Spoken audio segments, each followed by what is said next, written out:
बिंदु Tiwari, associate professor, SD government college Beawar, MA final paper 7। हम पढ़ रहे थे औपनिवेशिक अर्थव्यवस्था। मैंने आपको बताया था पिछले वीडियो में कि औपनिवेशिक अर्थव्यवस्था थी वो किस तरह की होती थी। हमने ये डिस्कस किया था कि किस तरह से साम्राज्यवादी देश जो होते थे वो उपनिवेशों से कच्चा माल अपने देश भेजते थे, वहाँ से तैयार माल आता था और तैयार माल उपनिवेशों की मंडियों में बिकता था। तो इस तरह से आप देखिए कि पूरा का पूरा कच्चा माल जो उपनिवेशों से ले जाया जाता था और तैयार माल को वापस उपनिवेशों में ही लाकर बेचा जाता था। तो ऐसी स्थिति में जो उपनिवेशों की कृषि थी, उपनिवेशों के जो उद्योग थे वो एकदम से बंद हो गए और एक आर्थिक गतिहीनता, आपको इकोनॉमिक स्टैग्नेशन दिखाई देता है, प्रति व्यक्ति आय कम दिखाई देती है। तो इसकी क्या वजह रही होगी? अगर मैं पूर्व का डिस्कस करें कि अंग्रेज जब भारत में नहीं आए थे तो भारत की अर्थव्यवस्था अत्यधिक उन्नत थी। भारत की अर्थव्यवस्था के जो विभिन्न इकाइयाँ थी उनमें आपस में एक सहयोग था, वो सहयोग के आधार पर कार्य करती थी। भारत का निर्यात उद्योग भी बहुत उन्नत था, दस्तकारियाँ उन्नत थी और कुल मिलाकर अगर ये कहते हैं कि भारत एक समृद्ध राष्ट्र था, प्रति व्यक्ति आय जो थी वो भी अच्छी थी। भारत में कभी भी अकाल, ठीक है, प्राकृतिक प्रकोप और आपदा एक अलग बात है, किंतु मैन मेड अकाल जो थे वो कभी भी नहीं पड़े कि अन्न की कमी आ गई या वस्तुओं की एकाएक कमी आ गई हो। इस तरह की हमको देखने का नहीं मिलता है, इस तरह की बात हमें नहीं मिलती है। तो क्या वजह थी कि एकदम से आर्थिक गतिहीनता जो थी वो अंग्रेज़ों के आगमन से आ गई? तो देखिए, सामान्य तौर से अगर भारतीय अर्थव्यवस्था आप देखें अंग्रेज़ों के आगमन से पूर्व, तो ठीक है कि हमारे यहाँ आधुनिक तकनीकों का विकास नहीं हुआ था, किंतु फिर भी हमारे यहाँ उद्योग धंधे अच्छी तरह से चल रहे थे। अंग्रेज़ जब भारत में आए तो आप अगर ऑब्ज़र्व करेंगे तो आप ये देखेंगे कि हमारे यहाँ प्रति व्यक्ति आय जो थी वो कम हो गई। प्रति व्यक्ति आय जब कम हो गई और खाद्यान्न के दाम बढ़ गए तो नेचुरल है कि लोगों में गरीबी बढ़ गई, उनको खाद्यान्न ही नहीं मिल रहा। और खाद्यान्न नहीं मिलने की वजह एक ये भी हो गई कि जो कृषि उत्पादन, खाद्यान्न का जो उत्पादन था वो कम हो गया। उन चीज़ों को उत्पादन ज़्यादा होने लगा जिसकी आवश्यकता इंग्लैंड के उद्योगों की थी। तो नेचुरल है जब खाद्यान्न उत्पादित नहीं हो रहे हैं तो उनके मूल्य बढ़ रहे हैं, मूल्य बढ़ रहे हैं तो व्यक्ति जो है वो उनको खरीद ही नहीं पा रहा, उसकी इनकम ही इतनी नहीं है। तो इन सब परिस्थितियों के कारण हम देखते हैं कि भारत में एक आर्थिक गतिहीनता दिखाई देती है। कोई भी प्रकार का जो उद्योग है, पूंजी का निर्माण नहीं हो रहा है। छोटे मोटे उद्योग धंधे हैं, जो दस्तकारियां हैं वो तो ख़त्म हो गई और जो छोटे मोटे उद्योग हैं वो भी नहीं हैं।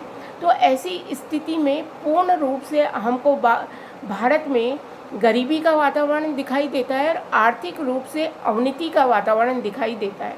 तो देखिए, जहाँ पर इंग्लैंड जैसा देश है या जापान जैसा देश है या अन्य पश्चिमी देश थे, वो औद्योगिक क्रांति के बाद लगातार उन्नति कर रहे थे, तो क्या वजह थी कि भारत की उन्नति नहीं हो रही थी?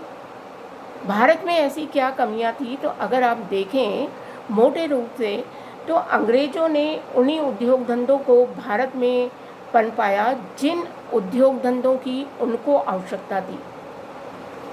अगर आप एग्जाम्पल लेंगे रेलवे का, तो रेलवे का निर्माण उन्होंने कच्चा माल को बंदरगाह तक पहुंचाने के लिए करवाया। आप पूरे रेल रूट को देख लीजिए, ये सारा रेल रूट वही था जहां पर कच्चा माल आसानी से पोर्ट तक पहुंचाया जा सकते थे। डाक और टेलीग्राफ का उन्होंने को लागू किया, इंट्रोड्यूस किया भारत में, तो वो भी उन्होंने अपने फ़ायदे के लिए ही किया। और सबसे बड़ी बात ये थी कि इसमें भी जो पूंजी लगाई जा रही थी वो अंग्रेज़ अधिकारियों की या अंग्रेज़ों की लगाई जा रही थी। तो भारत में तो पूंजी का निर्माण हो ही नहीं रहा। पूंजी जो है वो भी विदेशों से आ रही है और उसका लाभ भी विदेशों को मिल रहा है। तो भारत में जब पूंजी का निर्माण नहीं हो रहा है, उद्योगों का निर्माण नहीं हो रहा है, तो आर्थिक गतिहीनता बहुत स्वाभाविक बात है। अब हम देखते हैं कि इस आर्थिक गतिहीनता के क्या कारण थे। देखिए, अलग अलग जो इतिहास का अलग अलग जो अर्थशास्त्री है वो इस आर्थिक गतिहीनता के अलग अलग कारण बताते हैं कि भारत में आर्थिक गतिहीनता के क्या कारण थे। तो देखिए, सबसे पहला कारण है प्राकृतिक संसाधनों एवं तकनीकी जानकारी का अभाव। स्पष्ट है, इसका जो हम ये कह सकते हैं कि प्राकृतिक जो संसाधन है उसका भारत में अभाव था और तकनीकी जानकारी भी नहीं थी। इस कारण से भारत जो था उसमें उद्योगों का विकास नहीं हुआ और आर्थिक गतिहीनता आ गई।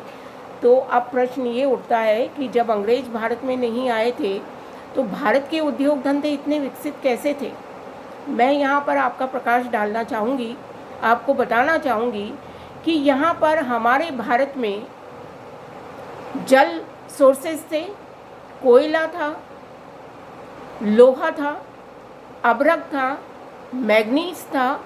इन सब के होते हुए भी भारत में उद्योगों का विकास किया ही नहीं गया। भारत में जो उस समय स्वतंत्रता प्राप्ति के पहले तक केवल 1.5% जल शक्ति का प्रयोग किया, 0.05% लोहा एवं कोयला संसाधन का प्रयोग किया। हमारे यहाँ मैग्नीज के भंडार थे पर वो मैग्नीज के भंडार अनछुए थे। अभ्रक में भारत का विश्व में तीसरा स्थान है, वो भी अनछुआ था। जल शक्ति में भी हमारे पास जल शक्ति बहुत थी पर जल संसाधनों का उपयोग ही नहीं किया। तो कुल मिलाकर हम ये नहीं कह सकते कि हमारे पास संसाधनों का अभाव था। ये संसाधनों का अभाव नहीं था बल्कि इन संसाधनों को भारत के लिए विकसित ही नहीं किया गया। जब विकसित क्यों नहीं किया गया? क्योंकि भारत में उन्होंने वही उद्योग धंधे लगाए जिनकी उन्हें आवश्यकता थी। भारत में उद्योग धंधों का उन्होंने विकास ही नहीं किया। प्राकृतिक संसाधनों की कमी नहीं थी। दूसरी बात, अगर हम ये कहें कि कुशल श्रमिकों की कमी थी जिसके कारण से भारत में आर्थिक गतिहीनता आ गई, तो जब वो श्रमिक पहले बहुत अच्छा काम कर सकते थे, उनके हस्तशिल्प विश्व विख्यात हो सकते थे, तो क्या अगर उन्हें नई तकनीकी जानकारी दी जाती तो उस जानकारी को वो हासिल कर कर अपना डेवलपमेंट नहीं कर सकते थे, अपना विकास नहीं कर सकते थे? ये कहना भी उचित नहीं है। वो शिक्षा, प्रशिक्षण, अनुसंधान के सहारे इस नई तकनीक को, जो वैज्ञानिक तकनीक थी, उसकी जानकारी वो प्राप्त कर कर उसको विकसित कर सकते थे, अपने उद्योगों में उसको लगा सकते थे, अपना विकास कर सकते थे। किंतु जहाँ पर और देश निरंतर विकसित हो रहे थे, भारत जो थी, भारत में आर्थिक गतिहीनता आ रही थी। आर्थिक दृष्टि से भारत का निरंतर पतन हो रहा था। उसके पीछे जो प्रमुख कारण था वो यही था कि उस समय की जो साम्राज्यवादी प्रवृत्तियाँ थी उसने भारत को विकसित नहीं किया, भारत में औद्योगिक विकास नहीं किया। तो एक कारण तो ये हुआ। दूसरा कारण ये देखिए, जनसंख्या में वृद्धि। कुछ इतिहासकारों का ये मानना है कि जनसंख्या में लगातार वृद्धि होने के कारण भी भारत में आर्थिक गतिहीनता आ गई। जो स्टैग्नेंसी आई थी वो जनसंख्या में वृद्धि के कारण हो गई, क्योंकि जब जनसंख्या बढ़ जाती है तो रोजगार कम हो जाता है, राष्ट्रीय आय में कम हो जाती है, तो प्रति व्यक्ति की आय भी कम हो जाती है। किंतु हम ये देखते हैं कि उसी समय साइमल्टेनियसली जब वो ये बात कर रहे हैं कि भारत में जनसंख्या की वृद्धि हो रही है, तो भारत में वृद्धि हो रही है तो जापान में भी हो रही है, इंग्लैंड में भी हो रही है। जब इंग्लैंड की जनसंख्या 3 गुना हुई थी तब भारत की जनसंख्या में वृद्धि केवल 55% हुई थी। तो क्या वजह है कि भारत में आर्थिक गतिहीनता थी? तो अतः मूल रूप से जो आर्थिक गतिहीनता का कारण था वो जनसंख्या पर थोपना न्याय संगत नहीं था, बल्कि ये था कि उन लोगों ने भारत में उद्योगों को विकसित नहीं किया, भारत का प्राकृतिक संसाधनों का उन्होंने नियोजन नहीं किया। औद्योगिक क्रांति के फलस्वरूप जहाँ पर यूरोपीय राष्ट्र निरंतर प्रगति कर रहे थे, जनसंख्या की वहाँ पर वृद्धि हो रही थी, तो राष्ट्रीय आय में भी वृद्धि हो रही थी, और प्रति व्यक्ति आय में वृद्धि हो रही थी। वहाँ भारत में बिल्कुल उल्टा हो रहा था। तो इसका मुख्य कारण यही था कि साम्राज्यवादी प्रवृत्तियों ने भारत में एक राष्ट्रीयकृत उद्योगों को जन्म नहीं दिया। उन्होंने केवल अपने फायदे के लिए उद्योग धंधे स्थापित किए। उनका मुख्य कार्य भारत से कच्चा माल को ले जाना और जो तैयार माल था उसकी मंडी के रूप में भारत को विकसित करना था।